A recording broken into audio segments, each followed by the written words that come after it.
Halo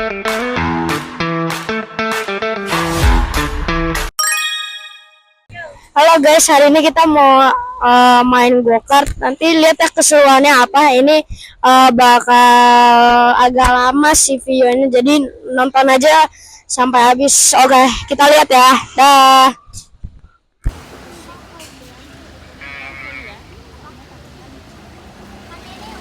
Itu apa itu? Jadi ini guys yang namanya balap lava. Nah guys, aku mau nemenin adek aku dulu pakai yang kecil, nanti kita pakai yang Sodi yang lebih kencang guys.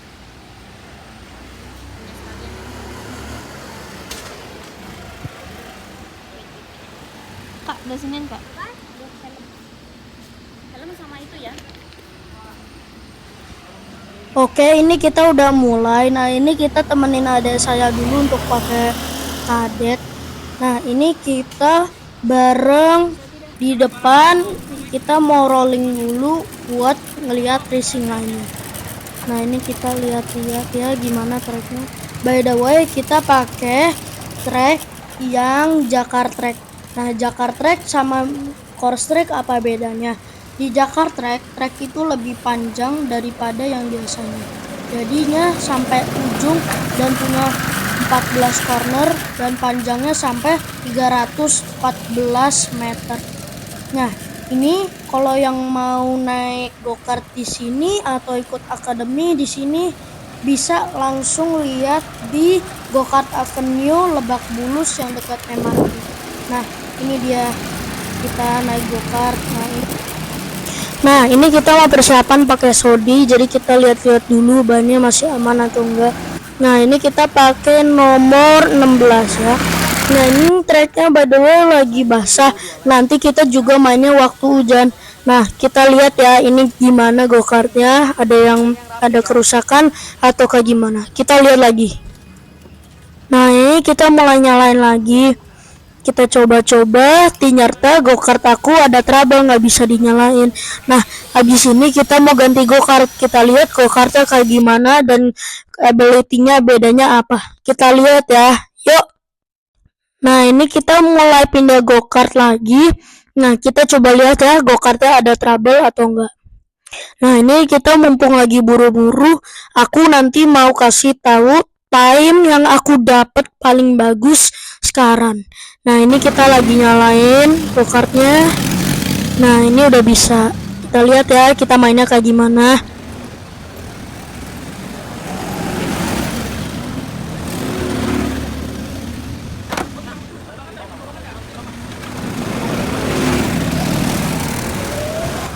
Oke guys, yang belum tahu bendera-bendera di sini.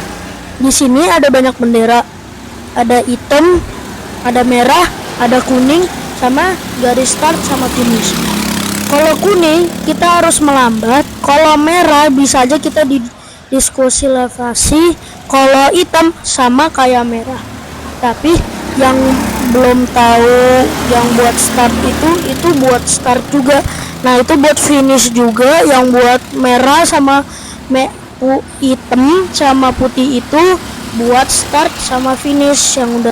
Nah guys, ini kita time-nya dapatnya 23. Itu udah termaksud bagus di Jakarta Track. Nah, ini kita coba lagi. Nah, ini kalau ada yang nabrak berarti kita harus nyebarin bendera kuning. Nah, ini kita lihat lagi ya. Nah, ini kita di Jakarta Track. Guys, yang mau ikut akademi bisa tinggal datang ke Go-Kart Avenue. Nanti aku kasih tahu coach aku yang mana. Nah, ini nanti yang ikut akademi dari jam 4 sampai jam 6. Tapi kalau kalian ngambilnya sesinya banyak, bisa sampai malam. Nah, kalian kalau sudah bertahap bisa lanjut ke go-kart yang di Sentul. Nah, go-kart yang di Sentul sama Sodi apa bedanya sih? Nah guys, yang bedanya itu go-kart yang di Sentul lebih kenceng daripada di sini. Nah, ini waktu kita lagi main di hujan itu bener-bener licin. Nah, jadi kita kalau main di hujan itu racing line kita udah bener-bener beda. Nah, ini buktinya aku sering nge-slide kadang di sini. Nah, bedanya apa sih main hujan sama main di kering? Nah, ini yang kayak gini licin kan. Nah, kalian kalau udah main hujan nggak boleh terlalu kencang. Nah, kalau nggak kencang gimana dong? Jadi, kalau kalian mau dapet time yang bagus waktu hujan, walaupun agak sedikit nggak bagus, nah caranya gimana? Cari bagian yang lebih kering, terus kalau udah nggak enak setirnya, kalian langsung ngambil yang lebih bagus. Nah, kenapa? Karena kita bisa understeer. Kayak waktu itu saya pernah nggak bisa ngeliat understeer terus nabrak parah. Nah, yang parahnya lagi kalau bisa main hujan, kalian bisa kebalik go-kartnya. Jadi harus waspada ya. Nah, ini kayak gini kalau udah finish, kalau nggak go-kartnya enggak. Nah, ini apa namanya? Kita kalau udah selesai, kita harus langsung keluar go-kart karena go-kartnya panas. Nah, kalau kalian main hujan tapi hujannya deras, kalau ngegenang jangan ngambil yang pernah yang ngegenang. Nah, kalau ngambil yang ngegenang kenapa? Bisa nge-slide. Kayak yang ini aku nge-slide. Kenapa? Karena ban nge-slide-nya itu terlalu licin dan tidak ngedrip.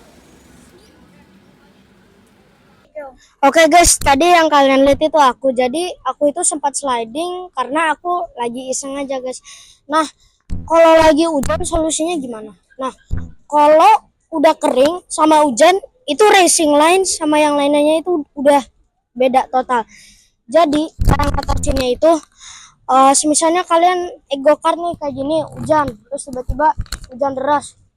Kalian nggak usah kenceng-kenceng karena bisa counter steering.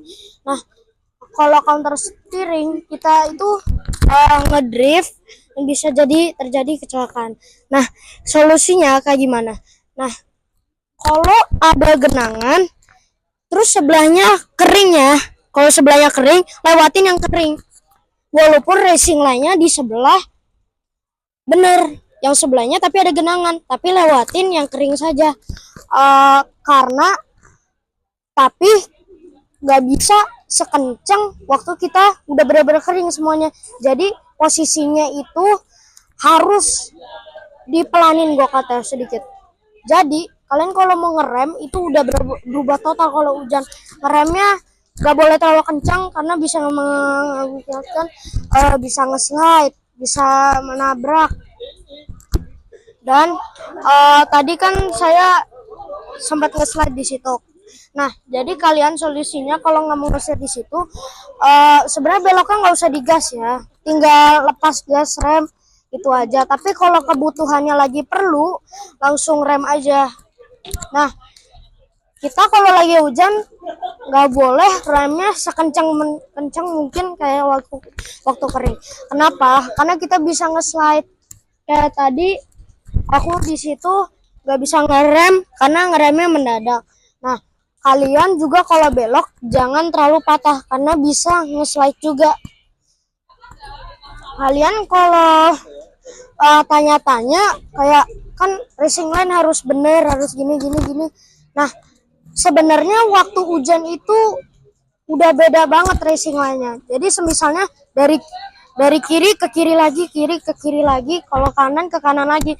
Karena kalau kita lewatin genangan, dia bakal nggak ada ngegrip. Kalau yang kering ada bakal ngegrip. Oke, segitu aja cukup. Yang mau tanya-tanya lagi, tinggal tanya-tanya lagi. Oke, sampai jumpa. Dah.